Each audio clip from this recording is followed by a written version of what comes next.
नई दिल्ली केंद्रीय स्वास्थ्य मंत्रालय ने रविवार को बताया कि देश में कोविड-19 टीकाकरण के लिए जून के पहले महीने करीब 12 करोड़ खुराक उपलब्ध होगी।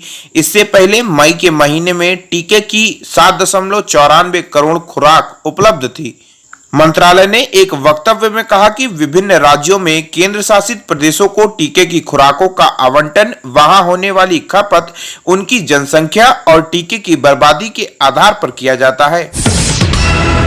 भोपाल मध्य प्रदेश सरकार ने रविवार को निर्देश दिया कि 1 जून से सरकारी कार्यालय 100% अधिकारियों एवं 50% कर्मचारियों के साथ संचालित किए जाएंगे।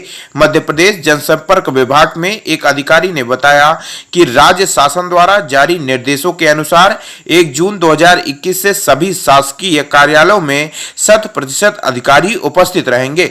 निर्देशों में कहा गया कि अत्यावश्यक सेवाएं देने वाले कार्यालयों को छोड़कर शेष कार्यालय 100% अधिकारियों एवं 50% कर्मचारियों के साथ संचालित किए जाएंगे। लखनऊ उत्तर प्रदेश में कोरोना वायरस संक्रमण की चैन तोड़ने के लिए लागू किया गया लॉकडाउन 1 जून से धीरे धीरे खुलना शुरू हो जाएगा। अनलॉक की प्रक्रिया को लेकर राज्य ने रविवार को गाइडलाइंस जारी की हैं। गाइडलाइंस के अनुसार कंटेनमेंट जोन के बाहर 1 जून से सुबह 7 बजे से लेकर शाम 7 बजे तक दुकानें खुलने की अनुमति होगी। नई दिल्ली भारतीय सेना का आधुनिकीकरण सही तरीके से चल रहा। सेना प्रमुख जनरल एमएम नारवणे ने यह जानकारी दी। उन्होंने उन आशंकाओं को भी खारिज किया जहां चीन के साथ पूर्वी लद्दाख में जारी गतिरोध के चलते वास्तविक नियंत्रण रेखा एलएसी पर अधिक संसाधन खर्च करने की जरूरत है, जिससे सेना के लिए नए हथियार आदि खरीदने की धन की कमी हो सकती है। जनरल नारवणे ने अपनी राय पर जोर देते हुए कहा कि पिछले वित्त वर्ष में अब तक 21,000 करोड़ रुपए में ठेके की पूर्ति हो चुकी है, जबकि ढांचागत विकास के लिए अन्य कई खरीद प्रस्ताव प्रक्रिया पर हैं। उन्होंने साक्षात्कार में कहा कि सेना का आधुनिकीकरण बिना किसी परेशानी के हो रहा है और इसके लिए जरूरी संसाधन सरकार मुहैया करा रही है।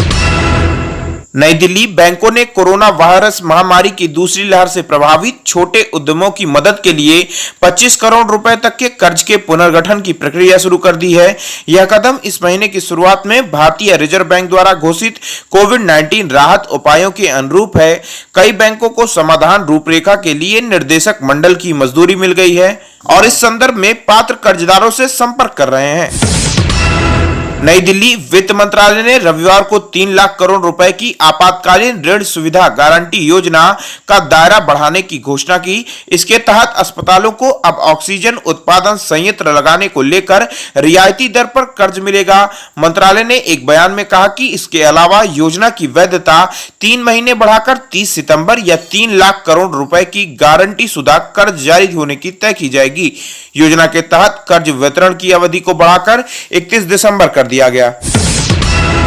नई दिल्ली प्रधानमंत्री नरेंद्र मोदी ने रविवार को कहा कि देश में कोविड-19 की पहली लहर के खिलाफ पूरे हौसले से लड़ाई लड़ी है और अब दूसरी लहर में भी वह मजबूती के साथ उसका मुकाबला कर रहा है। मास्क, उचित दूरी का पालन और टीकाकरण को बचाव का सही उपाय बताते हुए उन्होंने विश्वास जताया कि भारत इस बार भी महामारी पर विजय हासिल करेगा। नई दिल्ली कोरोना काल में अपने उत्कृष्ट कार्यों से जनसामान्यों के दिलो दिमाग में छाई राष्ट्रीय सेवाभावी संगठन केसिन क्लब के राष्ट्रीय अध्यक्ष नंदन मिश्र त्यागी ने विश्व तंबाकू निषेध दिवस के अवसर पर देश के सभी नागरिकों, खासकर युवाओं को इसके दुष्प्रभाव से अवगत कराया एवं इसे जल्द से जल्द त्यागने की सलाह दी। उन्होंने बताया कि 31 मई को हर साल दुनिया भर में वर्ल्ड नो टंबाकू डे यानी विश्व तंबाकू निषेध दिवस मनाया जाता है। इसे मनाने का उद्देश्य लोगों को तंबाकू के सेवन से होने वाले नुकसान के बारे में जागरूक करना है। मुंबई युवा विकेटकीपर बल्लेबाज और 2012 की भारत की अंडर 19 विश्व कप विजेता टीम के सदस्य स्मिथ पटेल आगामी कैरिबियाई प्रीमियर लीग सीपीएल में खेलेंगे। पिछले साल मुंबई के लेग स्पिनर प्रवीण तांबे त्रिनिदाद एवं टोबैगो का हिस्सा था जिसने खिताब जीता था। पटेल बारबाडोस ट्रेंड का हिस्सा बनेंगे।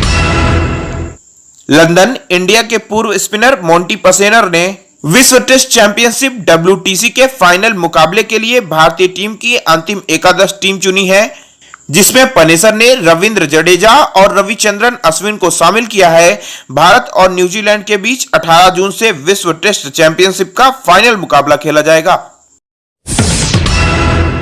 नमस्कार दोस्तों, केशियन हेडलाइंस सच का आईना में देखिए राजनीति, मनोरंजन, बिजनेस, खेलकूद, धर्म और देश दुनिया की प्रमुख खबरें।